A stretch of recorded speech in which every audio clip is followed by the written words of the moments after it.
Doc, Doc, anong sakit ni Bear? Anong sakit ni Bear? Doc. Doc, anong sakit ni Bear? Maganda rin yan na pinapabisi sila para mayroon din silang pinagkakabalahan. Doc, anong sakit ni Bear? Oh, ayan na. Padidiliin na niya. Ah, teka, busy si Doc. Busy si Doc eh. Anong diagnose, Doc? Bakit nilalagay mo sa tingting niya yung ano? Yung Kaya gamot? sila, kaya wala Doc, silang anong ano, diagnose? kasi ang mga kamay nila. Nag-lotion pala siya. Wow, galing pa pa talaga. Oh, wow, galing.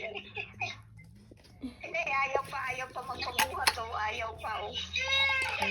Hindi siya nakakadidi ng maayos. Kay lakad ng lakad. Eh.